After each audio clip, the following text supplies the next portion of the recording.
We're going to talk today about the dangers of ignoring pain. We're talking about procrastination and pain. Now, pain can have an enormous impact on our lives, ranging from mild to severe. And some of my patients may know what caused the initial injury, such as a fall, removing a piece of furniture, but sometimes it's hard to determine where that first spark ignited in the body. In my experiences with patients, many are surprised that their troubles began with sitting at a computer too long for the past 15 years or from trauma in their early 20s connected to heartbreaking stories like domestic violence, which sits heavily beneath their physical ailment, revealing deeper wounds than we can initially thought possible. Pain is the body's way of communicating that something needs to be repaired. So whether it develops from a fall down the stairs, a car accident, picking up a 15-pound grandchild, or working in the garden, seeking help within 3 months after an injury has occurred may allow for more restorative treatments. Acute pain, which is less than 3 months old, responds more quickly to treatments that support natural healing and repair to finally eliminate symptoms altogether through self-care and properly directed medical and professional help.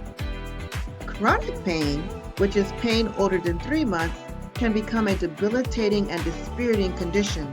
If patients don't receive the proper care, it only becomes more entrenched. Waiting for an issue to just go away on its own could make recovery even harder as tissue weakens over time, while nerves become overly sensitive, meaning that activities that were once enjoyable are now triggers of misery. Don't fall into this trap. Seek help early so your body doesn't have to fight against itself and you can quickly get back to living a full life again.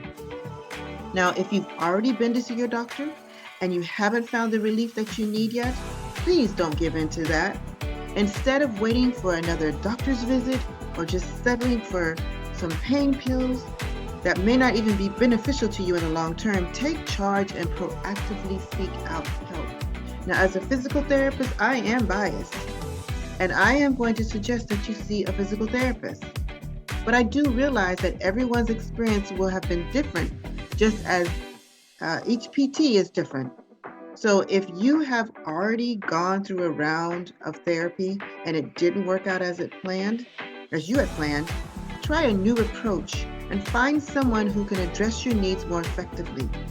Whether you have acute or chronic pain, now is the perfect time to invest in yourself by educating yourself in pain management methods, because feeling better to live life well should always come first.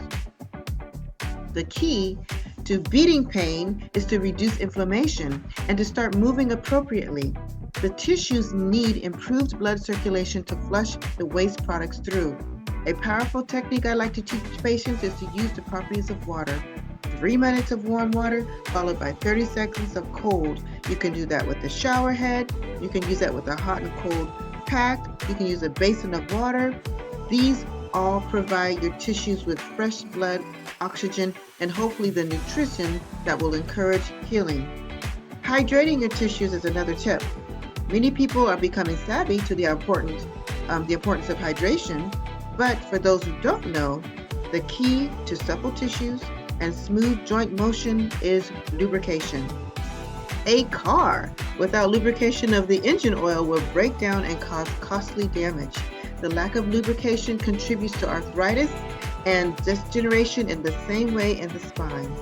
If you don't have any renal disease or any congestive heart failure, then your goal is going to be to drink half your body weight in fluid ounces.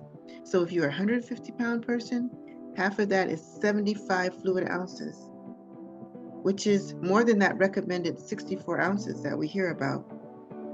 So we've already talked about having a physical therapist on your team. These are movement specialists, and they are key elements of successfully recovering to get back to a pain-free life. So these are just a few tips to move you towards recovery, but I am encouraging you, please don't ignore your pain.